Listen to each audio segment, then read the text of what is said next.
നമ്മുടെ ക്യാമറമാൻ ബിനേഷ് ബാബുരാജ് ഈ ദൃശ്യങ്ങൾ പ്രേക്ഷകരിലേക്ക് എത്തിക്കുകയാണ്. ഹാഷ്മി, ഇതിൽ ഏറ്റവും നിർണായകമായത് ഈ ഫോൺ രേഖകൾ സംബന്ധിച്ചുള്ള വിവരങ്ങളാണ്. പോലീസിന് ലഭിച്ചത് ഈ ഫോൺ രേഖകളാണ്. അതായത് ഈ ചാലക്കുടിയിലെ ടവർ ലൊക്കേഷനിൽ ഉണ്ടായിരുന്ന മാസ് നമ്പറുകളുടെ വിവരങ്ങൾ അത് പോലീസ് ശേഖരിക്കുന്നു. പോലീസ് ആ നമ്പറുകൾ ശേഖരിച്ചുകൊണ്ട് പിന്നീട് നടത്തിയത് ഈ CCTV ദൃശ്യങ്ങളും ഈ നമ്പറുകളും ഒത്തുനോക്കുക എന്നുള്ളതായിരുന്നു പോലീസ് ചെയ്തത്. അങ്ങനെ ഈ നമ്പറുകൾ ഒത്തുനോക്കുന്നു.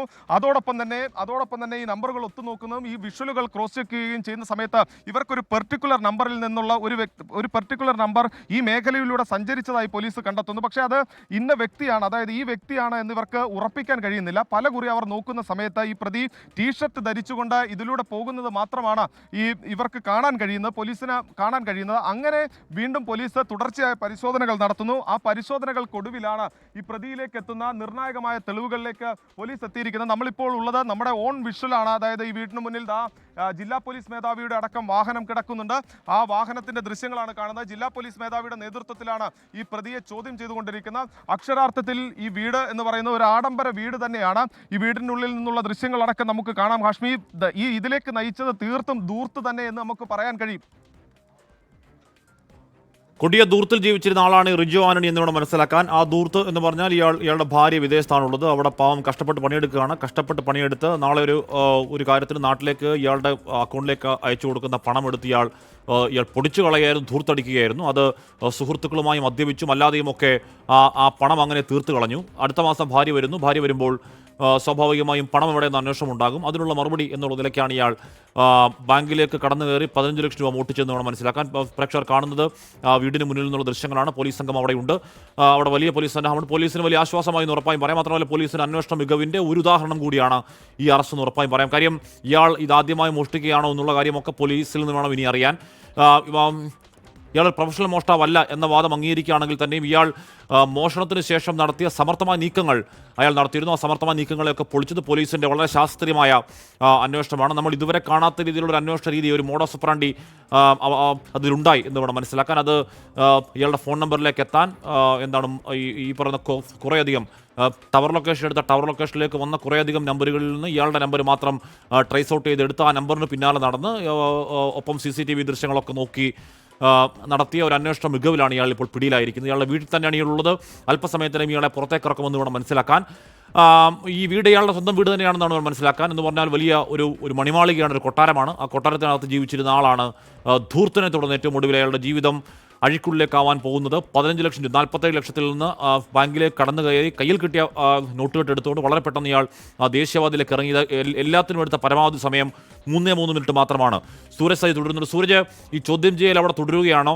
എങ്ങനെയാണ് ഇത്ര പെട്ടെന്ന് ഈ പറയുന്ന മോഷണത്തിലൊന്നും നേരത്തെ മോഷ്ടിക്കാത്ത ആളാണെങ്കിൽ, അല്ലെങ്കിൽ ഒരു ക്രിമിനൽ പശ്ചാത്തലം ഇല്ലാത്ത ആളാണെങ്കിൽ 6 പുരുഷ ജീവനക്കാരുള്ള ഒരു ബാങ്കിലേക്ക് ചെറിയൊരു കത്തിയുമായി കടന്നു ചെന്ന് 3 മിനിറ്റ് കൊണ്ട് ഈ മോഷണം പൂർത്തിയാക്കിയാൽ പുറത്തേക്ക് എങ്ങനെ പോയി എന്ന കാര്യമടക്കം പോലീസ് ഇപ്പോൾ ചോദിച്ച് മനസ്സിലാക്കുകയാകും അല്ലേ സൂരജ്?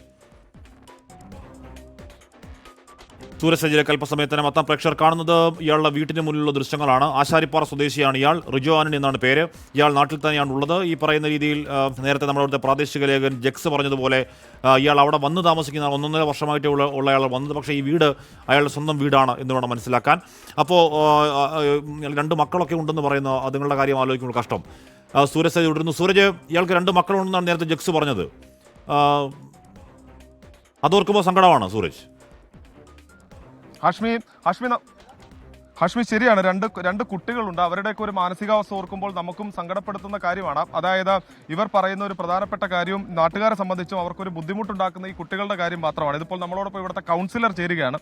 എന്താ ഇവരെക്കുറിച്ച്, നേരത്തെ ആളെക്കുറിച്ച് ഇങ്ങനെ വല്ല പ്രശ്നങ്ങളോ കാര്യങ്ങളോ? ഇങ്ങനെ ഒന്നും പ്രത്യേകിച്ചൊന്നും കേട്ടല്ലേ. സാധാരണ ഇങ്ങനെ പോണ ഒരു വ്യക്തിയാണ് നമ്മളായിട്ട് നല്ല സംസാരിച്ച് വെക്കണത്. ഇങ്ങനെ ഒരു നമ്മൾ ചിന്തിക്കണില്ല ഇങ്ങനെ ഒരു സംഭവം ഉണ്ടാവുന്ന പോലും.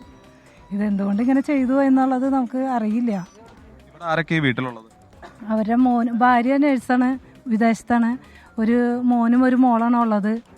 ഇന്ന് വീട്ടിൽ കുടുംബസമ്മേളനം കൂടി ഉണ്ടായതാണ്. 2:30-ക്ക് ഞങ്ങളിവിടെ വന്ന് കുടുംബസമ്മേളനം കഴിഞ്ഞ് 4:30 ഇപ്പോൾ പോകുന്നതാണ്. ഇങ്ങനെ ഒരു വ്യക്തിയാണെന്ന് പറയുമ്പോൾ ഞങ്ങൾ പെട്ടെന്ന് അത് വിശ്വസിക്കാൻ സാധിക്കണില്ല ഇവിടെ ഉള്ളവർക്ക് മുഴുവൻ. മദ്യപിക്കുകയൊക്കെ ചെയ്യുമായിരുന്നു? ഇവിടെ വന്ന് താമസിച്ചിട്ട് ഒരു 2 കൊല്ലമായിട്ടുള്ളൂ. വന്ന് താമസിച്ച് ഇവിടെ വീട് വാങ്ങിച്ച് താമസിച്ചതാണത്. അതിനുശേഷമാണ് ഭാര്യ വിദേശത്തേക്ക് പോയത്? ഇല്ല, അവിടെ വിദേശത്തായിരുന്നു. ഇവിടെ വന്ന് താമസിച്ചു. അവർ വീട് താമസമൊക്കെ കഴിഞ്ഞപ്പോൾ ഭാര്യ വിദേശത്തേക്ക് പോയി. പിന്നെ ഇവിടെ ഇടയ്ക്ക് വരാറുണ്ട്. പിന്നെ ഇപ്പോൾ എപ്പോൾ നോക്കിയാലും ആളിവിടെ പുറത്ത് ഇവിടെ കാണാം. 2 മക്കളുണ്ട്. ഒരു മോൻ CMIയിലാണ് പഠിക്കണത്, പിന്നെ ഒരു പെൺകുട്ടിയാണ്, ചെറിയൊരു പെൺകുട്ടി. 2 പെൺകുട്ടികളാണ് ഉള്ളത്. പിന്നെ ഇപ്പം അങ്ങോട്ട് അമ്മയുണ്ടെന്ന് തോന്നണേ. ഇന്നവിടെ ഉണ്ടായിരുന്നു അമ്മയെന്ന് തോന്നണേ. ഇന്നിവിടെ ഒരു കുടുംബയോഗം നടന്നപ്പോഴും നമുക്ക് ഒരു സംശയം തോന്നിയിരുന്നില്ല. തോന്നിയിരുന്നില്ല, ഒരു സംശയം തോന്നിയിരുന്നില്ല. ഇങ്ങനെ നമ്മൾ ഒട്ടും പ്രതീക്ഷിക്കണില്ലല്ലോ, ഇങ്ങനെ ഒരു വ്യക്തിയാണെന്നുള്ള പ്രതീക്ഷിക്കണില്ലല്ലോ. എല്ലാവരായിട്ടും കമ്പനിയായിട്ട് വർത്താനമൊക്കെ സംസാരിക്കുകയൊക്കെ ചെയ്യാറുണ്ട്. നാട്ടുകാരെ സംബന്ധിച്ചൊരു ഞെട്ടലായിപ്പോയി. ആരും പ്രതീക്ഷിക്കാത്ത ഒരു സംഭവമാണത്.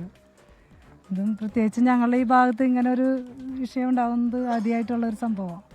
ഹാഷ്മി, ഇന്ന് ഉച്ചയോടുകൂടി തന്നെ നമുക്ക് ഈ പ്രദേശത്തുള്ള ആളാണ് പ്രതി എന്ന വിവരം നമുക്ക് ലഭിക്കുന്നുണ്ട്. അത് ഞാൻ പങ്കുവച്ചത് നമ്മുടെ ഇവിടുത്തെ ലേഖകനായിട്ടുള്ള ജക്സുമായിട്ട് ഞാൻ ഇത് സംസാരിക്കുന്ന ജക്സ് നമ്മളൊരു 11 മണി സമയത്താണെന്ന് തോന്നുന്നു, അല്ലെ? 10-11 മണി സമയത്താണ്. പേരാമ്പ്രയിൽ കേന്ദ്രീകരിച്ചുകൊണ്ട് പോലീസ് കേന്ദ്രീകരിക്കുന്നു. പക്ഷെ അത് ആരോടും പറയരുത് എന്ന് നമ്മൾ തീരുമാനിച്ചു. അതെ, തീർച്ചയായിട്ടും. അത് സൂരജ് പറഞ്ഞ വിവരം അനുസരിച്ച് നാടുകുന്ന്, ചെറുകുന്ന് തുടങ്ങിയ പ്രദേശങ്ങളിൽ ഞാൻ ഏകദേശം ഒരു 11:30 മുതൽ ഞാൻ അവിടെ തന്നെ ഉണ്ടായിരുന്നു. പോലീസ് വാഹനങ്ങൾ കൃത്യമായിട്ട് തന്നെ എല്ലാ സ്ഥലങ്ങളിൽ നിന്നുള്ള CCTV ക്യാമറകൾ പരിശോധിച്ചുകൊണ്ടിരിക്കുകയായിരുന്നു. എല്ലാ ഭാഗങ്ങളിൽ നിന്നുള്ള പോലീസ് ഉദ്യോഗസ്ഥരും ഉണ്ടായിട്ടുണ്ടായിരുന്നു. അപ്പോൾ ഏകദേശ ധാരണയായിരുന്നു ഈ പ്രദേശത്ത് തന്നെയാണ് പ്രതി എന്നുള്ളത് ഏകദേശം അറിയാമായിരുന്നു. സൂരജ് പറഞ്ഞത് വളരെ കൃത്യമായിട്ടുള്ള ഒരു കാര്യമായതുകൊണ്ട് തന്നെയായിരുന്നു ഞാൻ 11:30 മുതൽ ഇവിടെ ഉണ്ടായിരുന്നു. അങ്ങനെ അതിനുശേഷമാണ് വൈകുന്നേരത്തോട് കൂടിയിട്ട് ഈ പ്രതിയെ പോലീസ് പിടിക്കുന്നത്. ഈ വീട് ലൊക്കേഷൻ സ്കെച്ച് പ്രതീക്ഷിച്ചിരുന്നില്ല, നാട്ടുകാരൊക്കെ അതാണ് പറയുന്നത്. തീർച്ചയായിട്ടും. ഇദ്ദേഹത്തെ പറ്റി പറയുകയാണെങ്കിൽ ഇദ്ദേഹത്തിൻ്റെ ശരിക്കും സ്വദേശം എന്ന് പറയുന്നത് മേലൂരാണ്. മേലൂരിൽ നിന്ന് ഇവിടെ വന്ന് താമസാക്കിയിട്ട് 2 വർഷമായിട്ടാണ് താമസാക്കിയിട്ടുള്ളൂ. ഇദ്ദേഹം ഈ പറയുന്ന രീതിയിൽ പ്രതി ഒരുപാട് ദൂരത്തുള്ള വ്യക്തിയാണെന്നൊന്നും പുറത്താർക്കും അറിവില്ല. ഇവിടെ സ്കൂളിൽ പിള്ളേർ വിട്ട് കഴിഞ്ഞിട്ടുണ്ടെങ്കിൽ പിന്നെ വീട്ടിൽ തന്നെയാണ് ഈ റിജോ എന്ന് പറയുന്ന വ്യക്തി ഉണ്ടായിരിക്കുന്നത്. പിന്നെ ഞാൻ മനസ്സിലാക്കുന്നിടത്തോളം ഇദ്ദേഹത്തിൻ്റെ പിതാവ് ഒരു ഗവൺമെൻറ് ഉദ്യോഗസ്ഥനാണ്, ഒരു വില്ലേജ് ഓഫീസറാണ് എന്നോ മറ്റോ ഞാൻ മനസ്സിലാക്കുന്നു. എന്തായിരുന്നാലും ഇവിടെ വന്ന് താമസാക്കിയിട്ട് 2 കൊല്ലത്തോളമാണ് ഇവിടെ താമസാക്കിയിട്ടുള്ളൂ. ഇവിടുത്തെ ഉള്ള ആളുകൾക്കും 2 മാസത്തെ കാര്യം മാത്രം, 2 വർഷത്തെ സംഗതി മാത്രമാണ് അറിയാം. ഹാഷ്മി ആ പ്രതിയെ പുറത്തേക്ക് ഇറക്കാനുള്ള നടപടികൾ പോലീസ് സ്വീകരിക്കുകയാണ്. അതിന്റെ ദൃശ്യങ്ങളാണ് കാണുന്നത്. ഇപ്പോൾ പ്രതിയെ ഏതാനും നിമിഷങ്ങൾക്കകം പുറത്തേക്ക് ഇറക്കിയേക്കും എന്നുള്ളതാണ് നമുക്ക് ലഭിക്കുന്ന വിവരം. ഇപ്പോൾ ദൃശ്യങ്ങളിൽ കാണാം ഈ പ്രതിയെ പുറത്തേക്ക് ഇറക്കാൻ റിജോവാനെ പുറത്തേക്ക് ഇറക്കാണെന്ന് തോന്നുന്നു. അതെ, എന്ന് പറഞ്ഞാൽ അവിടെ ചോദ്യം ചെയ്യൽ ഏതാണ്ട് ആദ്യഘട്ടം പൂർത്തിയായെന്ന് തോന്നുന്നു. പ്രതി റിജോവാനണി, ആശാരിപ്പാറക്കാരൻ പ്രതി റിജോവാനണി ഇപ്പോൾ പുറത്തേക്ക് ഇറക്കുകയാണ്.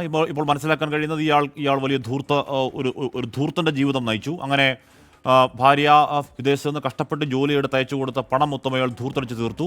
അതിനുശേഷം ആ കടം അതിലൂടെ ഉണ്ടായ കടം തീർക്കാൻ വേണ്ടി ഇയാൾ മോഷണം നടത്തി എന്നുള്ളതാണ് ഇപ്പോൾ അറിയാൻ കഴിയുന്നത്. പോലീസ് വളരെ കഷ്ടപ്പെട്ട, വളരെ ശ്രമകരമായി പല വഴികൾ കൂടിയാണ് ഇയാളിലേക്ക് പോലീസ് എത്തിയത്. മാത്രമല്ല പോലീസെ തെറ്റിദ്ധരിപ്പിക്കാൻ ഇയാൾ ആദ്യഘട്ടത്തിൽ ചില ഹിന്ദി ഡയലോഗൊക്കെ പറഞ്ഞ് ഇതര സംസ്ഥാനക്കാരനാണ് എന്ന് വരുത്തി തീർക്കാൻ ഉള്ള നീക്കങ്ങളൊക്കെ നടത്തിയിരുന്നു. ആദ്യഘട്ടത്തിൽ തന്നെ പോലീസ് അത് വ്യാജമാണ് തിരിച്ചറിയുകയും ഈ പ്രതി തദ്ദേശവാസിയാണെന്ന് എന്ന സൂചന തന്നെയായിരുന്നു. മാത്രമല്ല ഇന്ന് രാവിലെ 10:30 സൂരജ് സജി പറയുന്നുണ്ടായിരുന്നു ഒരു ബ്രേക്ക് ത്രൂ വൈകുന്നേരം ആകുമ്പോഴേക്കും കൃത്യമായി ഉണ്ടാകുമെന്ന് പറയുന്നുണ്ട്. അപ്പോൾ എനിക്ക് തോന്നുന്നു ഇന്ന് രാവിലെ മുതൽ തന്നെ പോലീസിന് കൃത്യമായ സൂചനയുണ്ട്. ഇന്ന് രാവിലെ മുതൽ തന്നെ ഇയാൾ പിടിയിലാകും എന്ന കൃത്യമായ ഒരു സൂചന പോലീസിനുണ്ട്. ഇയാൾക്ക് വളരെ കൃത്യമായ സൂചനയിൽ പോലീസ് ഇയാളുടെ പിന്നാലെ തന്നെ ഉണ്ടായിരുന്നു വേണം രാവിലെ സൂരജ് പറയുമ്പോൾ മനസ്സിലാക്കേണ്ടത്.